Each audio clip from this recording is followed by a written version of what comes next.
Hello everyone, welcome back to my video with me. I would like to thank you all for joining me and for being patient as I prepare myself to give you all some good information. I do not own the copyrights to the music playing in the background. Thank you all again, and let's dive on in. What is self-esteem? Self-esteem is a measure of how much you appreciate yourself.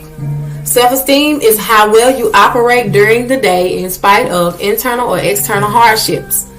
Self-esteem runs deeper than a situational state of competence. It pertains to your internal feelings and emotions.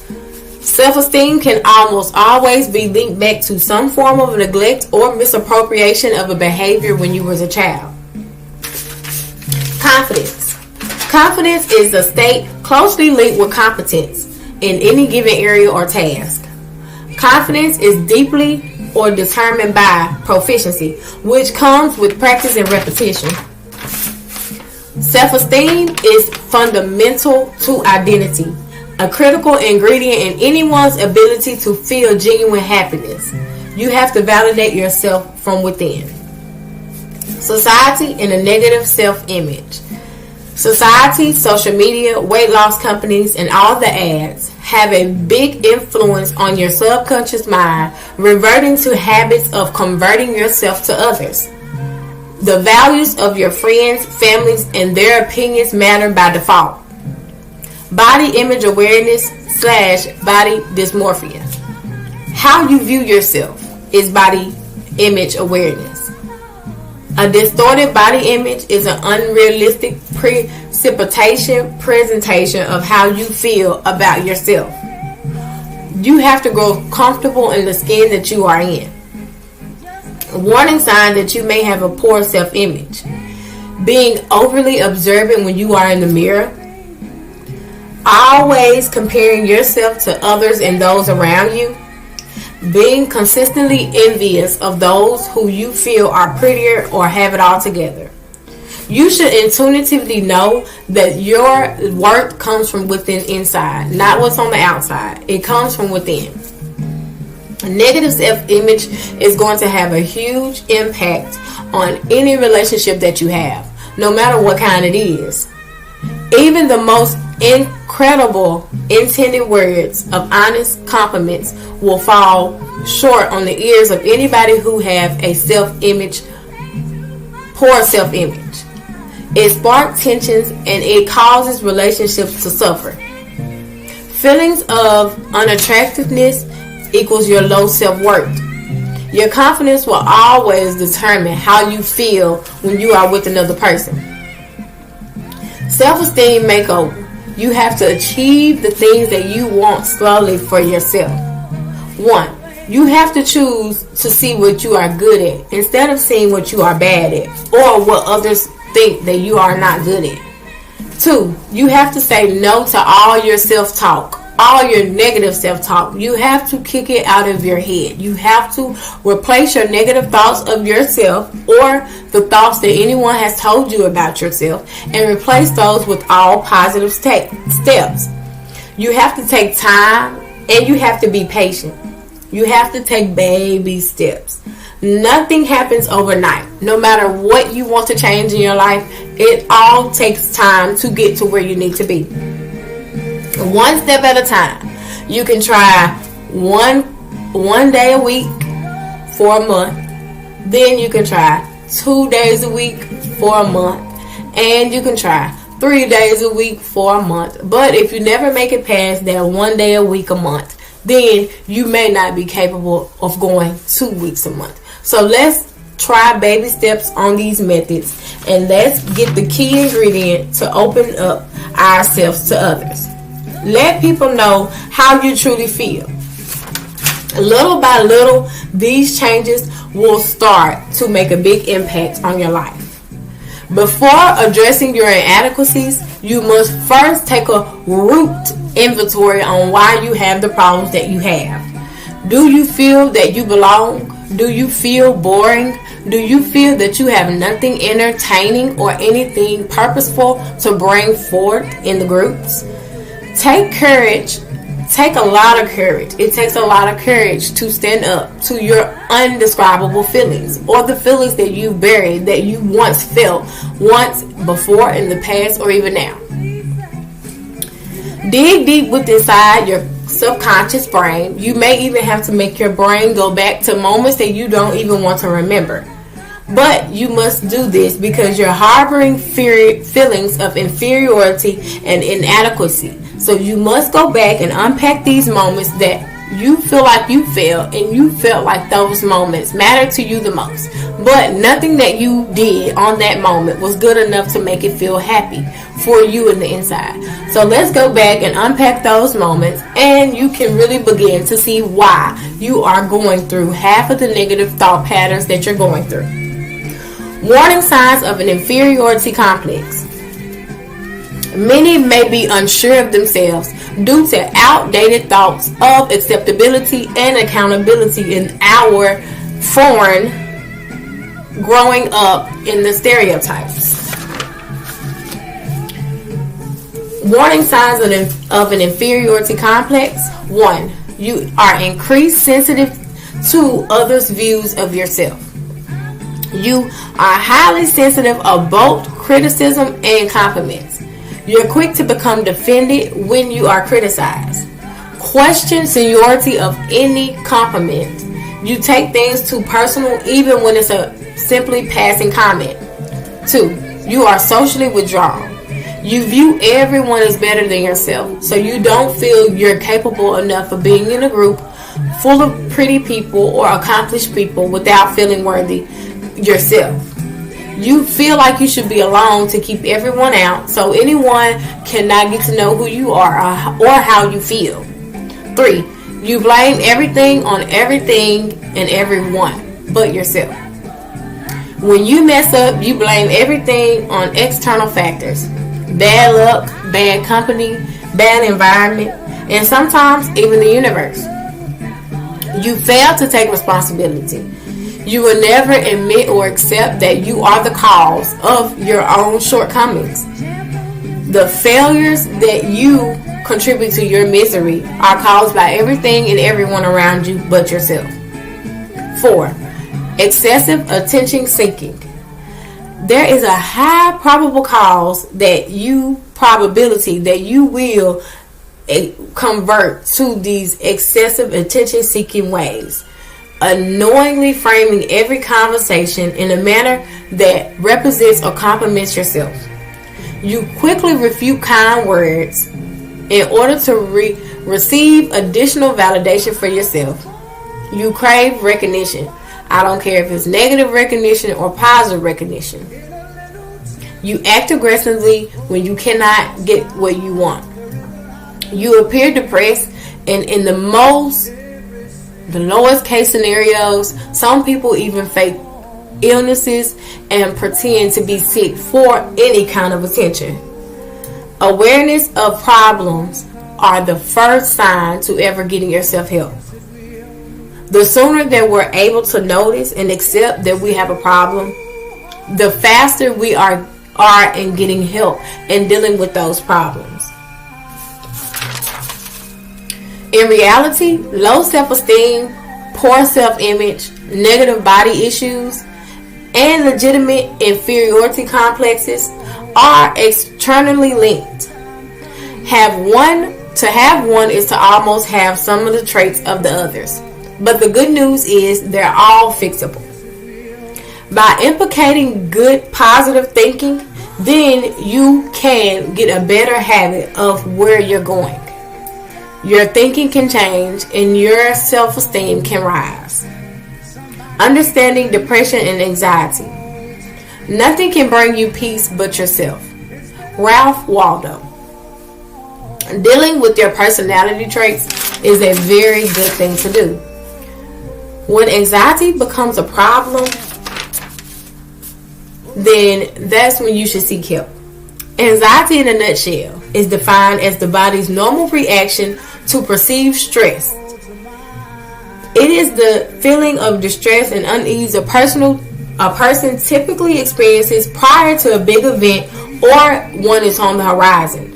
It is the jittery sensation a person feels before performing in front of a crowd, or when you know that there's a big test or exam due the next day.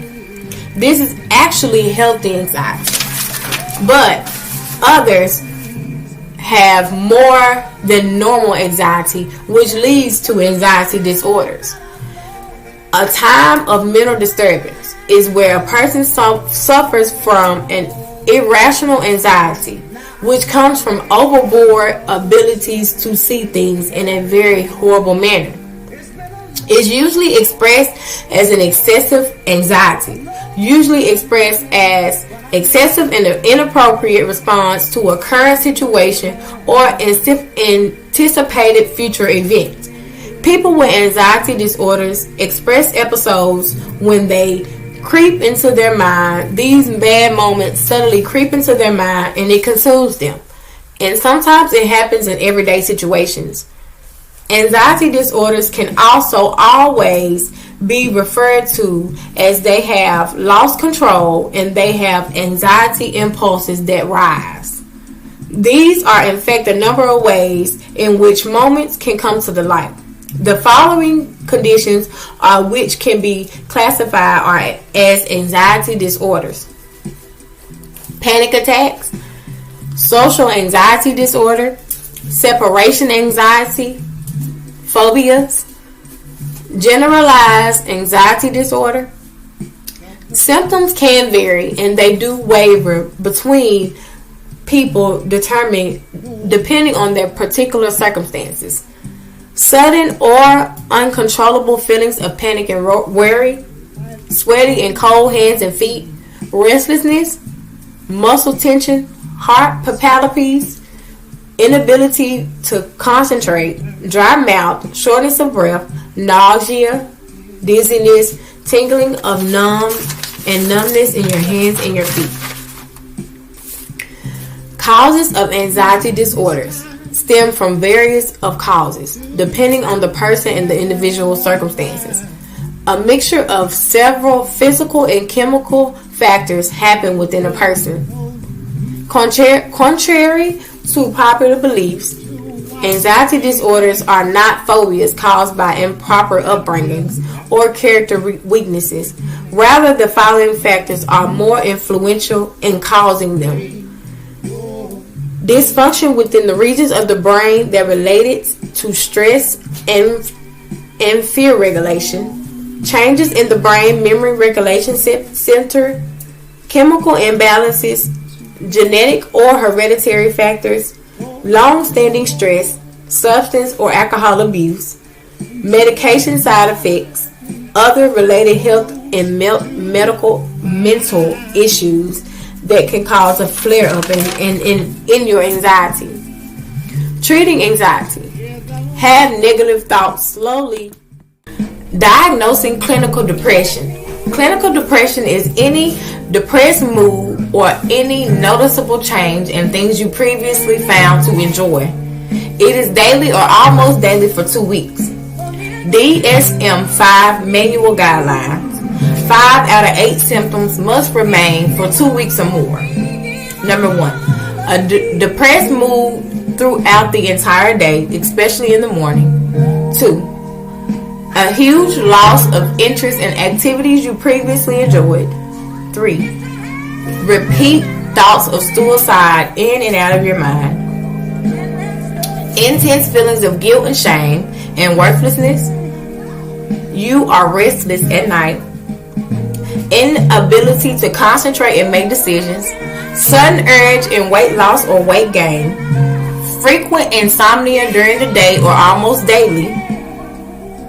Appears physically distressed and impaired. Symptoms could stand and should stand on their own without any medical related effects to be considered clinical depression. No one is immune from clinical depression.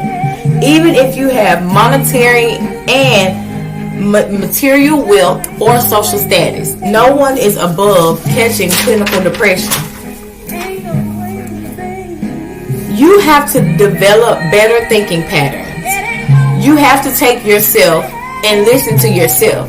Be careful what you're saying to yourself because you are listening. You have to become more vigilant in regarding your thoughts and your feelings. You must become emotional stable. And to become an emotional stable person, you must be aware of what you're feeling in your body at all times. No right or wrong assumptions. You must identify and recognize these special negative thoughts so you can control them. You could spiral back into a negative mind frame if your physical and your personality traits aren't adding up to what you expect. But we are all human, and we are all hardwired to revert back to negative thinking by nature. Our survival back when our ancestors were young were dependent on direct urges of attention towards negative outcomes because we had so much at risk back then. They had so much at risk every day. So every day was trauma for them. They had to expect the unexpected every day. Negativity bias. How are we inherently focused on unpleasant things and emotions such as harmful trauma and traumatic events? This is even true when we are presented with equal amount of neutral or positive thoughts. Negative factors have a much greater impact on how we are affected through our psychological state. It takes 5 to 7 positive thoughts just to balance out one negative emotion. We have the tendency to profess over downsides we see within ourselves. Overthinking certainly isn't wise. If you are not careful, you can get trapped in your own mind, especially irrelevant quotes and things about yourself that aren't really necessarily true. High self-esteem is quite the bad side as well. You have to learn how to balance the two out so you can have a perfectly balance of how you feel about yourself. You have to recognize your routine before you even start to think about new thinking patterns.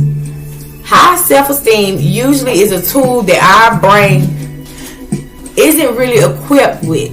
We have to use our brain at our own disposal. During tasks like guiding the body for movements and simple motor skills, all the way up to critical and complex decisions, our brains are always on the move. We have to get in a conscious state of programming our brains to think more positive things about ourselves. Developing thought patterns and habits are very ultimately directed to our behavior and our daily patterns. Attempt to optimize a person's day-to-day things. Our brain tries to function in a habit to where it almost always knows what the body is going to do next because our own habits and our own routines. Our brains are navigated through pathways. The formation of these pathways are known as neuroplasticity. Neurologically has interrupted scientists' physiology, and it's greatly over the past 2 centuries that a lot of scientists have been going through the thinking routines that will be debated on how to program humans into positive thinking states of mind. Brains aren't designed to get results. They are designed to go in one direction. So we have to know how to use it. How can we use this knowledge to help improve our self-esteem or our mentality? How can we get our brains to start learning new things, new movements, new functions, new thought patterns so our lives can be more fruitful from the inside out? Learning the sequence of antecedent behavior and consequences imply that both comes with negative self-talk. We must stop negative self-talk, and in order to do that, we must have thought pattern interrupts. This is the ideal disturbance of a negative thought pattern as early on as you can. This means you are supposed to stop the negative thought as soon as it comes after your trigger in your brain. Regardless, it must be completed before the testing phase of your condition. This is a disturbance in your brain. So you must stop the negative thought before the trigger and before the negative condensation can come afterwards. Thought pattern interrupts are very difficult to be applied. It's simply a stop train of thought. You have to learn how to stop yourself in the beginning of a bad or negative thought in order to program your brain to think more positive things about yourself and what you're going through.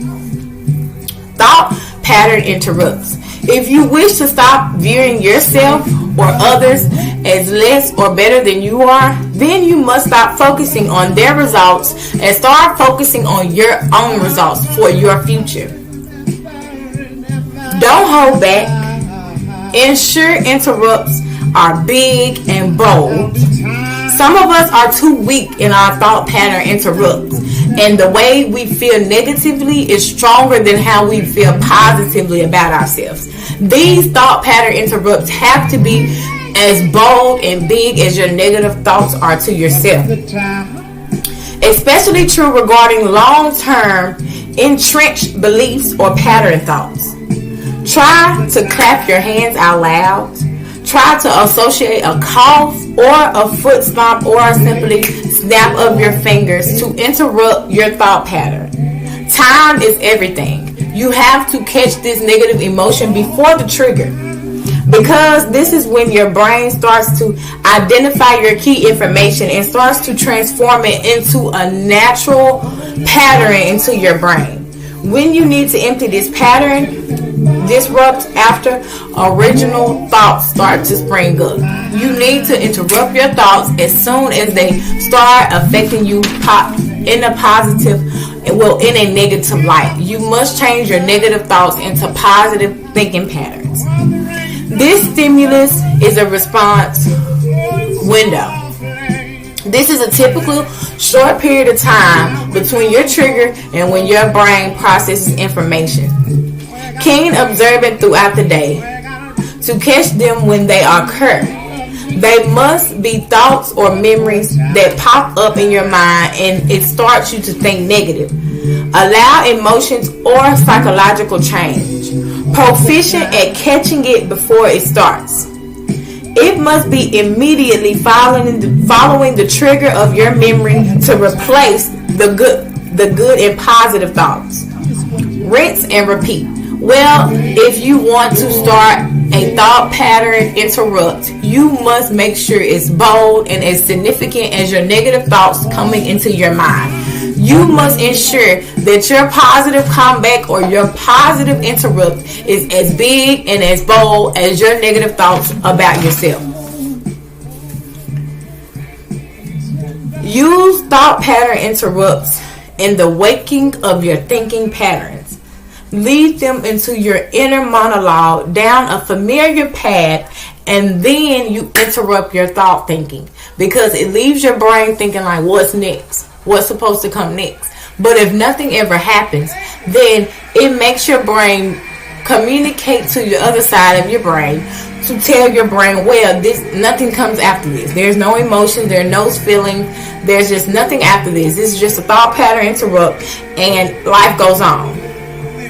The thing that is most with a thought pattern interrupt, you must take your negative thought and replace it with a positive thought as soon as the trigger is sprung. The benefit of catastrophizing, not letting negative thought patterns remain in your head, is definitely true. Most patterns are ingrained into the synapses of the brain. They pretty much run deeply and on autopilot each day. Important to constantly breaking down.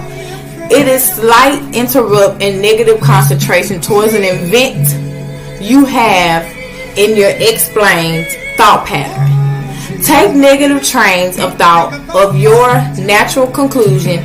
You have already been thinking bad for a long time. You have to explore every detail of the worst case scenario in your mind on any event that you feel that you are having the most anxiety about, and you must go back and train your mind to think or believe or feel something different. When catastrophizing, sit down and analyze these instances and plan for the worst. Hardships and troubles are a true way to grow characteristics and expand your comfort zone. They are a true way to grow your self-characteristics and expand your character zone. Dealing with them in a major way is perhaps life-changing. Positive anchoring and framing techniques. Instead of becoming a victim in your life, you should become a student in your life and watch yourself become a better person for it. Brittany Moses. Psychology techniques to help you cultivate a more positive mindset and outlook on your life. Designed to help you induce a beneficial emotional state. Anchoring is designed to help you induce a beneficial emotional state. Get in a connection in a confident, calm state in your mind. It involves tricking the mind into thinking that you are experiencing a flow state of demand of emotions on demand. 1. Think of a time when you were extremely excited about anything. Explicit with these positive emotions and reactions. Picture the moment in your head and be very vivid on the sight, the sounds, the scenery around you, the experience and the time, and how you feel. Build a sensory neurology map in your head of this event. Now the trick is to anchor this emotion to a snap, a clap, or word, or a sound that can be triggered to make you feel this happy emotion on command. Squeeze your fingers, visualize the image, or say your word and snap your finger, and anchor this positive emotion to your snap, your clap, or your words, or your snap, or to your word. And this time, every time, be more happy when you do. A framing technique. It is a psychological strategy. It completes just about anything in any way. It can amplify or de-amplify emotional states by rebuilding pathways within the limbic region of the brain. More specifically between the amygdala and the hippocampus. Humans tend to learn lessons and ascribe meaning to things due to the events surrounding any situation. More specifically, the memories you have regarding them, especially those from childhood. Film strips are like a past life memory and a future projection. Snapshots of events we all attribute meaning to after the fact. However, what people fail to realize is that the meaning or emotional connection may have been related to something or may have occurred and can be changed. It is true to you, then it's true to you. Couldn't be more true in an exponential sense, especially when it comes to feelings and emotions. What is happening in our brain is that the hippocampus is storing this long-term memory and data. It is a wish list. The amygdala is producing the emotional state associated with our feelings. Although they are very close, they are very different. These two regions still need to communicate to produce a complete picture of an event, the emotions and the meaning also attached to it. Sometimes they get it wrong. You can also alter this association if you like to, if you don't like what you see or how you feel. Framing negative emotions. Best starting place to remove or de-amplify negative connotations to events which are holding you back. I think you should go back into your brain and look at previous things that really disappointed you or that made you feel very bad. Think of a previous time that you perceived something to have gone badly, something that didn't turn out well or did not go the way you thought it should be. something you have now have a negative outlook towards that might have went wrong in your past or your present. And now it is being displayed as a picture on your short-term video in your mind. 2. The rational part of the brain, which makes sense of it all, additionally, is the amygdala, will be asked for the emotional data and provided as such. This is negative emotions or fear, anxiety, and depression. The amygdala has no real sense of time, so the emotional side is free and fresh, and the event is happening right then at that moment. Go back to the time when you felt the most disturbed or unhappy with an event that was supposed to go well. Imagine yourself having to go take your driver's test. You practiced for months with your driver's ed teacher, but on the day of, you are rushing in traffic with your parents and you get to your driving test only to fail because you were very, very much emotional and you had a lot of anxiety. Now take that picture of the event in your mind, make a clear snapshot frame of it that really sums it up and explains how you felt in that moment. Now take a step back from your situation.